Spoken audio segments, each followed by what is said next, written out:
Welcome to the Immigrant Dilemma podcast. Thank you so much for listening. Today, we're going to be talking about how to get your credentials assessed in Canada.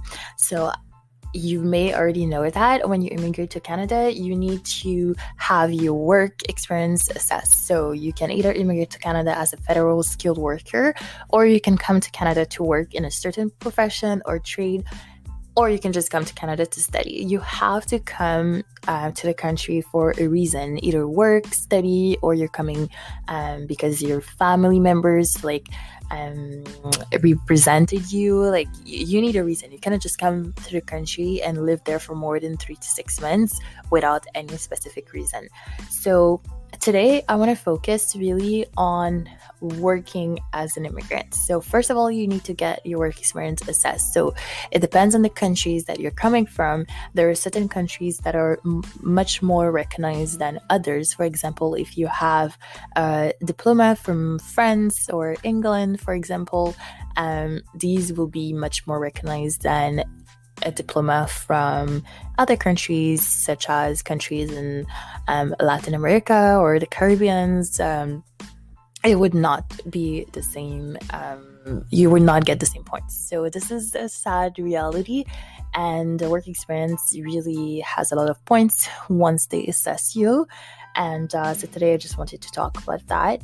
Right now, they're looking definitely for people with as much as educational experience as possible. So you need to have a diploma or a certificate or just a degree. And then, like I mentioned, depending on the country you're coming from, depending on the school, whether it's university level or CEGEP level. So talking about CEGEP, this is something that's really part of Quebec. CEGEP is the 2 class year of your high school.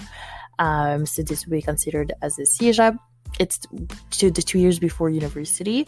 They're going to do the equivalent of that. So it's a very complicated process, and sometimes you might feel like you're being discriminated maybe from the schools that you're coming from or the country you're coming from, and it's going to impact after that your entry into the work market, because some of the people that I've talked to, that I know, they had to study all over again.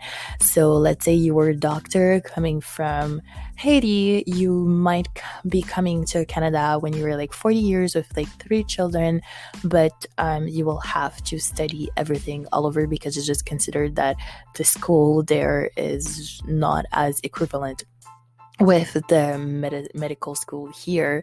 That's an example, but there's also the idea of when I used to work in an immigration law firm, and at the time, I guess 5 years ago, at the time they were looking for a lot of IT people, people like in developers, and with engineers. They were looking also for engineers, and they were all coming from India.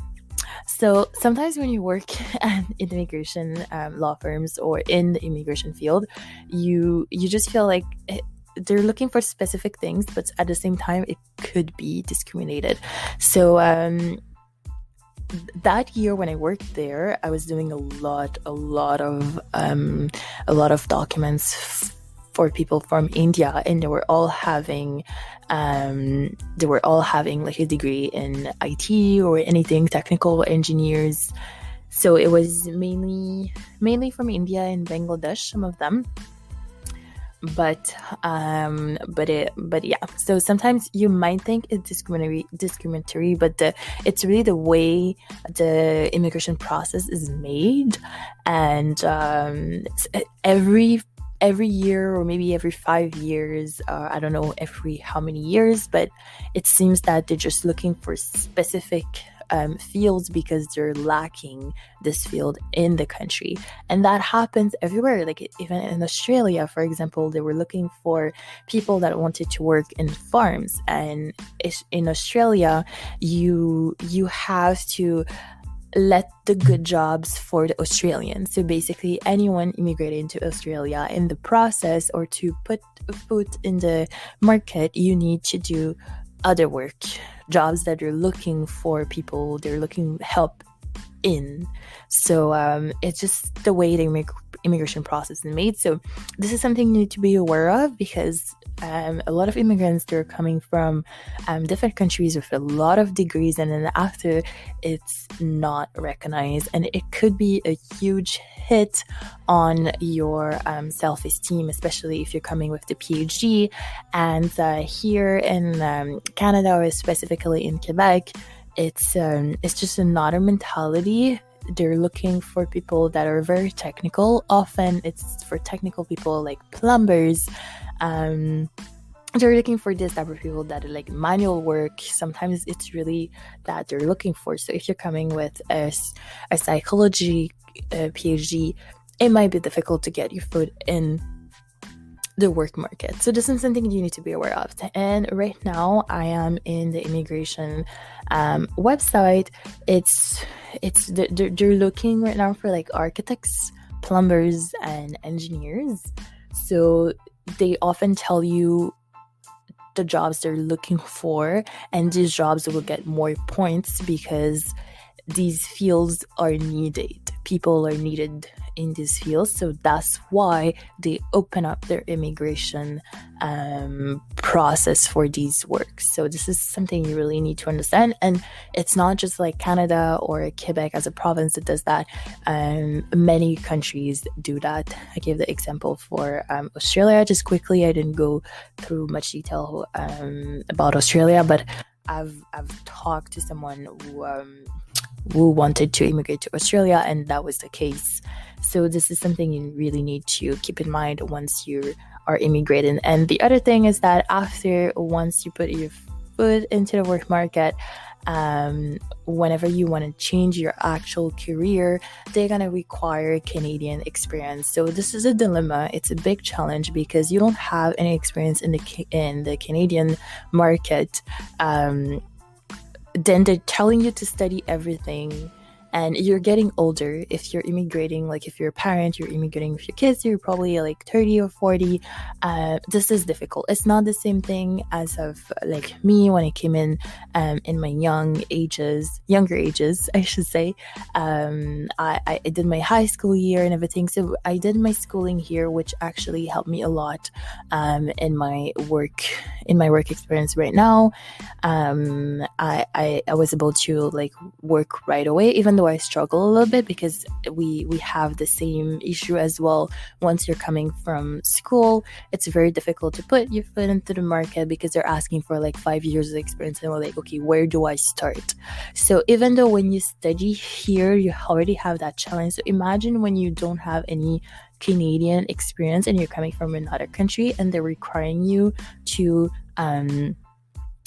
have a Canadian experience. This is something very difficult to think about and to actually deal with. So what I would suggest and what I've learned from my experience is really to do some volunteer work. When you're immigrating, do immigrate with enough money to last for at least like 2-3 months at least, so you can start having volunteer work as a Canadian experience. And then there's also a lot of help to find work. There are people, there are NGOs or government entities here to help you find work, or to help you like with your CV, with your resume, with your letter of presentation, your cover letter, sorry for being Frenchy, your cover letter. And so these are really important to do so. But really, what I really want to put the emphasis here is to not give up and to not let it affect your self-esteem, because it is going to be a long process as an immigrant to really get your foot in that new market. So make some research before. Don't just come here and expect that you're going to find a job in just 2 days or in 2 weeks. If you get a job in a month, you're one of the luckiest people, and you should be aware of that. But definitely speak to someone if they live in Canada and they know the market. Like, already speak to them, do some volunteer work, like try to really boost your CV. And once you come here, know that you're gonna have to put a lot of work on that. So that was it for this podcast. I'm going to be talking later on in other episodes about as well, like how to get into the market as an immigrant even after you finish studying, and also how to get more experience, and of course, there's some discrimination happening as well, even when you get into the work market. So it's always there. So thank you so much for listening. And then if you have any question or any topics you want to share with us, you want us to do a podcast on, message us, DM us on Instagram. Our username is immigrant_podcast. So thank you again and have a wonderful day.